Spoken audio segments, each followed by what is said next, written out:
Radio UNAM es un medio que promueve el diálogo, la diversidad y la libertad de expresión en un marco crítico y respetuoso. Los comentarios expresados a lo largo de su programación reflejan la opinión de quien los emite, mas no de la radiodifusora. La actualidad. La actualidad. La actualidad. La actualidad demanda cuidar nuestra salud. Estar informados es nuestra mejor herramienta. Hipócrates 2.0. Investigación y vanguardia en salud. Una producción de Radio UNAM y el Programa Universitario de Investigación sobre Riesgos Epidemiológicos y Emergentes. PUIRE. Hipócrates 2.0.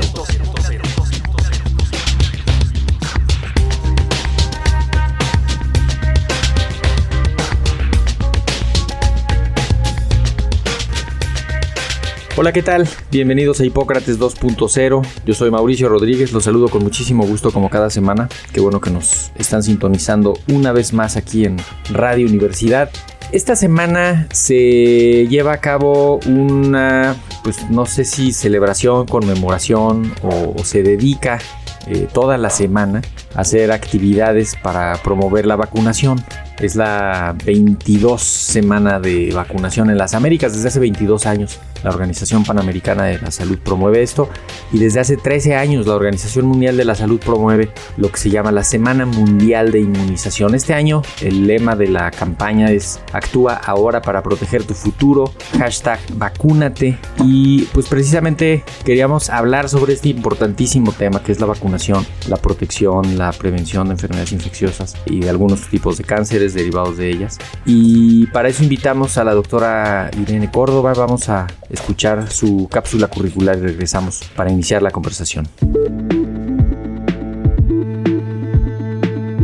Irene Córdoba Jiménez es abogada, maestra en bioética y derecho, y realizó el doctorado en Ciencias de la Salud Pública. Una de sus líneas de investigación es la bioética en el ámbito social y normativo. Es profesora de bioética, legislación y salud en pregrado y de ética y bioética en posgrado, así como integrante del Grupo de Integridad Académica del Programa Universitario de Bioética de la UNAM y consejera del Consejo Consultivo de la Comisión Nacional de Bioética. También preside el Comité Institucional de Ética de Investigación y es coordinadora del doctorado en Ciencias de la Salud Pública en el Centro Universitario de Ciencias de la Salud de la Universidad de Guadalajara. Síguela en X, la encuentras como @coninirene.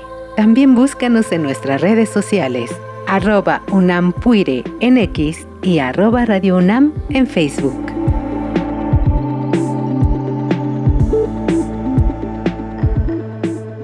Irene, bienvenida a Hipócrates 2.0.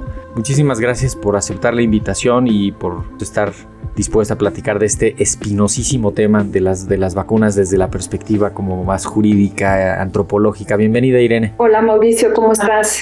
Saludos a todos y muchas gracias por invitarme. Estoy muy contenta de estar contigo y sí, de abordar un tema complejo, pero un tema que es mejor hablarlo y es mejor compartir las opiniones de lo que hemos estudiado y de lo que consideramos puede contribuir a mejorar la salud colectiva. Así es, las vacunas no funcionan si no se ponen.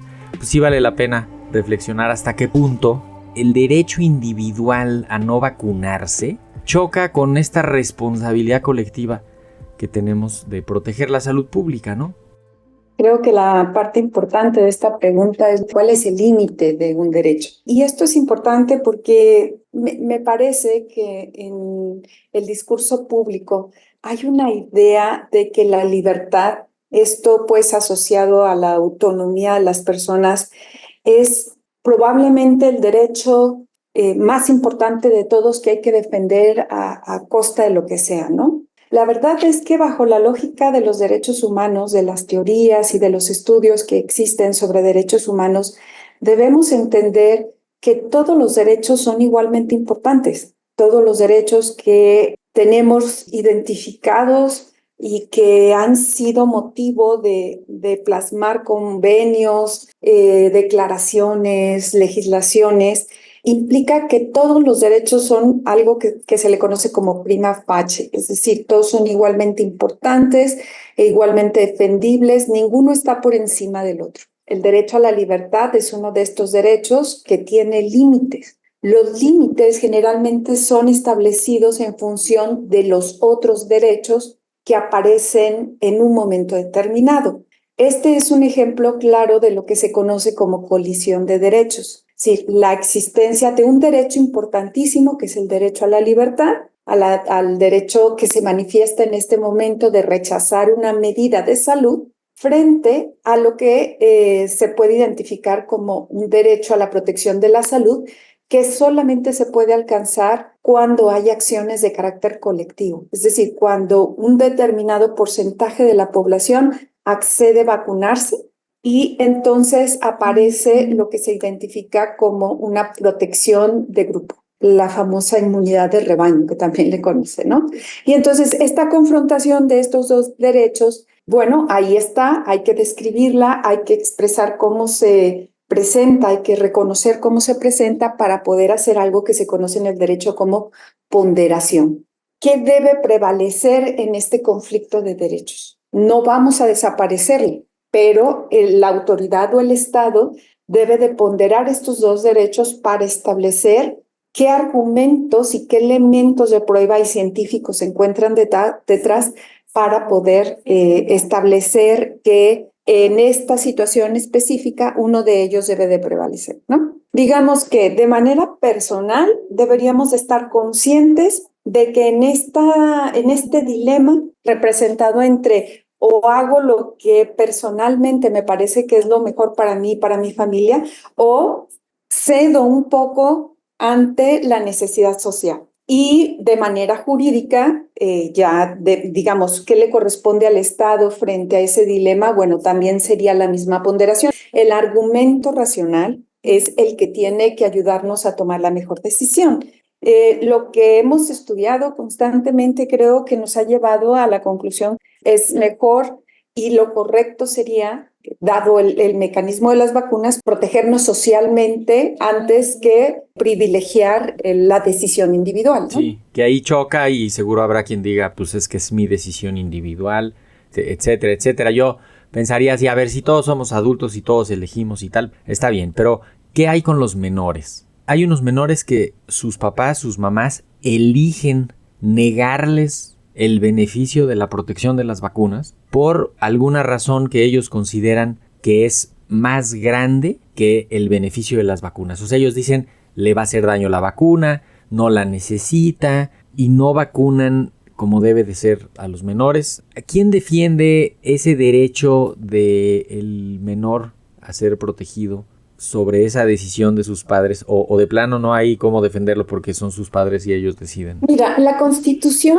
de México y me parece que de muchas partes del mundo, sobre todo en el mundo occidental donde se defienden los derechos humanos, existe una figura jurídica que se conoce como interés superior del menor. Esta figura implica que, bueno, primero es que todos los menores de edad tienen todos los derechos, los mismos que tienen los adultos. El problema de muchos de estos derechos que tienen los niños es que no pueden ser ejercidos por sí mismos. Los niños no pueden hacer un reclamo directo o no pueden, por ejemplo, firmar cartas de consentimiento, por ponerlo de alguna manera, ¿no? Entonces necesitan a alguien que les represente para el ejercicio de sus derechos. En este caso, los padres, las madres o quienes les representen jurídicamente, sus cuidadores, digámoslo así. Lo que se ha confundido es de quién es el derecho. Entonces, los papás no es que tengan el derecho de decidir por sus hijos, no es un derecho que yo haya encontrado en ninguna parte. Lo que tienen los padres o los cuidadores es la obligación de proteger los derechos de los niños. Esto es lo que se ha confundido. Los niños no son una propiedad, no son un objeto para que el adulto tome decisiones por ese objeto. Están obligados para la protección de ese sujeto, que esa sería la enorme diferencia. En ese sentido, el Estado, bajo la figura del interés superior del menor, debería establecer los mecanismos para que en caso necesario puedan garantizar que el niño sea vacunado. Fíjate, en otras partes del mundo los mecanismos que se tienen, ¿no? Entonces, es a través de la devolución de impuestos como para motivar a los padres a vacunar. No debería de ser, pero así es, ¿no? Entonces, si usted me demuestra que su hijo fue a la escuela y lo vacunó y lo llevó regularmente al médico, yo le voy a regresar una cantidad importante de impuestos. Si no lo hace, no lo voy a hacer. Otros estados lo que hacen es castigar a los padres, los sancionan con dinero, multas, etcétera. Algunos otros países más estrictos incluso pueden quitar la protección o más bien generar la protección a los niños retirándolos del espacio familiar, ¿no? O sea, hay muchos esquemas jurídicos para hacerlo y nuestro país no ha establecido alguno propiamente, pero me parece que si interpretamos adecuadamente la Constitución y la Ley General de Salud y la Ley General de los Derechos de los Niños, Niñas y Adolescentes de nuestro país, me parece que hay algunas áreas en las que se podrían iniciar estos procedimientos, ¿no? Para la protección de los niños. Reconozco, por ejemplo, en la legislación española, esta idea de hay que respetar la individualidad y la autonomía de las personas y si quieren vacunarse, el Estado está obligado a proporcionarles todos los mecanismos. Pero si no se quieren vacunar, está bien, respetamos ese derecho, a menos que se genere una situación de epidemia. Y en la situación de epidemia o de brote en una comunidad, el Estado obliga a vacunarse a todos. Me parece que ese es un mecanismo de correspondencia, hablando jurídicamente, interesante, ¿no? Una legislación que intenta proteger ambos intereses. Pero tratándose de menores de edad, creo que nuestro principal error jurídico y social es creer que los padres tenemos derecho a decidir por nuestros hijos, ¿no? Creo que ese es un grave error. Sí, que lo planteas muy bien, es la responsabilidad de asegurar que se cumplan los derechos, que se conserven los derechos de los menores, ¿no? Que se respeten, se hagan valer. Pero, en efecto, no hay una procuraduría sí hay una procuraduría de la defensa de los menores, ¿no? Sí, que yo creo que ese debería de ser el esquema. Hay un caso que ya atendió la Suprema Corte de Justicia de la Nación sobre una situación que jurídicamente es muy similar, la de los testigos de Jehová y las transfusiones de sangre. Y justamente la tesis de la Corte, que se hizo, por cierto, a través de una Procuraduría de la Defensa del Menor, para proteger al argumento médico de la necesidad de una transfusión en caso de una niña testigo de Jehová donde la madre rechazaba otorgar consentimiento. Los médicos hicieron este procedimiento ante esta procuraduría y la procuraduría les apoyó con el consentimiento, es decir, el consentimiento fue adjudicado al Estado y el Estado otorga el consentimiento.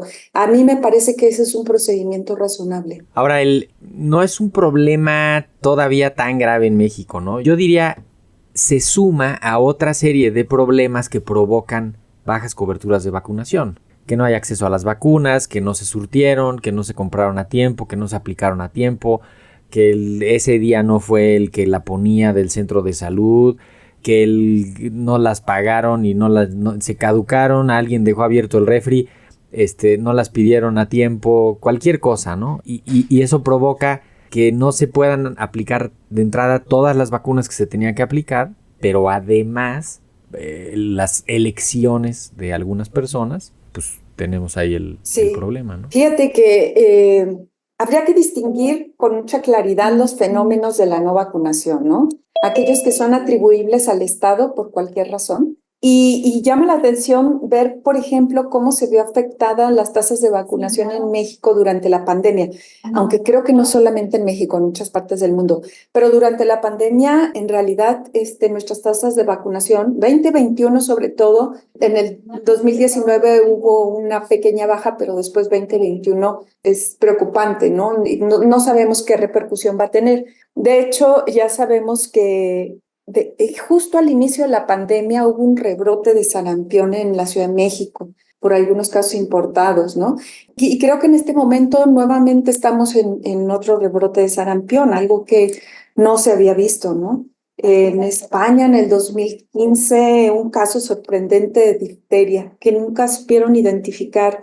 Hubo algunos casos de difteria. Después de 30 años de no tener casos de difteria, no supieron de dónde surgió. Lamentablemente el niño fallece, ¿no? Un niño pequeño fallece de difteria, cosa que ya no se había visto. Y bueno, uno tendría que poder distinguir entre si fue un problema de abasto de vacunas Sí. o es un problema de decisiones de no Sí, vacunarse. pero además agrego otra que le sube la dificultad es, hay personas que aunque se vacunen, la vacuna no les va a hacer efecto. Y esto es una triste realidad con la que tenemos que lidiar. Entonces, además, eso puede ocurrir. De tal forma que necesitamos coberturas muy amplias, muy buenas, para poder decir, ok, a ver, de 100 que yo vacune, pues hay cuando menos 10 que probablemente no les va a hacer el efecto que estamos esperando. Incluso llega a ser un poco mayor, ¿no? Algunas vacunas son muy buenas, ¿no? Sarampión, polio, son vacunas fantásticas, pero por ejemplo, influenza, lo vimos con COVID mismo, ¿no? La eficacia de las vacunas en algunos casos puede llegar a ser baja. Entonces, necesitamos que más se vacunen para poder amortizar esa pérdida, ¿no? Sí. Ahora, quería también abordar un poco sobre la idea de equilibrar la libertad individual, la parte de la necesidad de alcanzar la inmunidad en el grupo, pero ya como de lleno, en una escuela, un trabajo, ¿en qué momento podrían poner así como una orden de que tiene que ser la vacunación un requisito obligatorio para garantizar un ambiente seguro de todos, ¿no? Ya más o menos lo dejabas ver con que esto de que en casos de epidemias pues, se tiene que garantizar la protección, pero ¿hay algún precedente de que sí se puede y que no? O en algún ámbito laboral, por ejemplo, personal de salud o a todos los profesores de preescolar. Que eso también es interesante, ¿no? Porque luego se cree que nada más la vacunación infantil es la única necesaria, ¿no? Vacunar niños, niñas y vacunar adultos sigue siendo parte de toda una estrategia de la salud colectiva. Fíjate que seguramente lo sabes mejor que yo, pero en los años 70 uno de los requisitos de ingreso a la educación, a la educación básica, la kinder, primaria, secundaria, era contar con la cartilla de vacunación completa, ¿sí? Si no, no te inscribían, no importaba si fuera una institución pública o privada, era un requisito. Y además llegaban las campañas de vacunación a las escuelas y yo no recuerdo ningún formatito que firmaran mis padres para que me vacunaran. Me formaban y nos vacunaban y se acabó, ¿no? Ni siquiera sabíamos mucho de qué era. Ciertamente la realidad actual es diferente. Una sensación de inseguridad y de protección hacia nuestros niños ha generado una necesidad de cambio en ese tipo de políticas. Y también el conocimiento de los derechos humanos. No sé si sea más efectivo, pero finalmente no se puede subordinar un derecho a otro, aunque curiosamente el derecho a la salud está subordinado al derecho al trabajo en este país, ¿no? Si tienes trabajo, tienes seguridad social, si no tienes trabajo formal, pues no tienes seguridad social. Entonces hay una especie de subordinación del derecho que debería de trabajarse. Lo mismo pasaba con este requisito escolar para que los pudieran registrar. Claro, que podía ser como un obstáculo para entrar a la escuela. Así es decir, lo limitas en un derecho que sería el derecho a la vacunación, el derecho a la salud, y luego además le restringes o le limitas el derecho a la educación. Entonces, pobre niño, sale perjudicado doble. De hecho, pienso con esto que dices en que antes se concentraban las acciones de vacunación de manera directa, general, en las escuelas, en los centros educativos. Y hubo una transición hacia la comunidad. Valdría la pena estudiar esto, voy a echarle una revisada, porque como se dejó de hacer esa vacunación intensiva en las escuelas y se pasó a la comunidad, o sea, la gente fue a los centros de salud, a sus clínicas familiares, etcétera, y entonces ya más bien era algo que cumplían de aquel lado, ¿no? Y no en la escuela, y eso me parece muy, muy importante.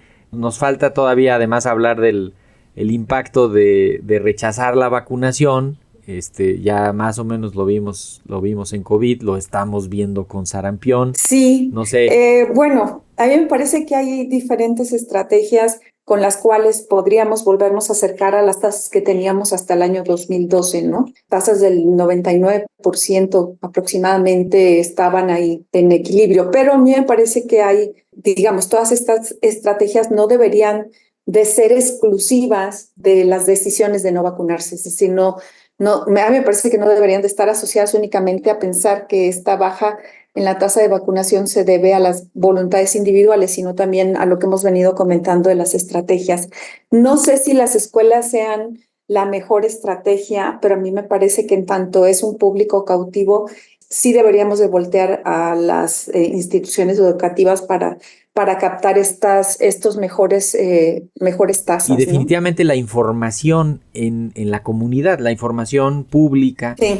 sobre las vacunas, sobre la vacunación, es una pieza clave para lograr la aceptación, para lograr que se cumplan, se usen las vacunas. A veces el problema es que la gente no sabe cuándo ya están las vacunas, cuándo no. Y eso, ¿no? También esta parte de la información, tú has trabajado sobre la aceptación de las vacunas, la percepción en la comunidad, el rechazo. Yo creo que nos va a seguir preocupando mucho ver cómo no solo no se alcanzan las tasas deseadas, ¿no? Hay un dato de la OMS que a mí me dejó muy preocupada. 21.9 millones de niños en el mundo no recibieron su primera dosis habitual contra el sarampión, ¿no? La verdad es preocupante ese número de niños que pueden tener problemas de salud que a lo mejor a los padres actuales, a los padres jóvenes les parece no preocupante, les parece que ahora la medicina puede curar lo que sea, ¿no? Pero la verdad es que eso solo ocurre en programas de televisión, esto de que curan cualquier enfermedad gravísima y rara, ¿no? La verdad es que no, los insumos en salud son muy limitados. Aún en nuestro país específicamente venimos de una crisis de salud muy grave que costó mucho dinero y muchos problemas y que deberíamos estarnos preparando para cualquier cosa que venga a continuación.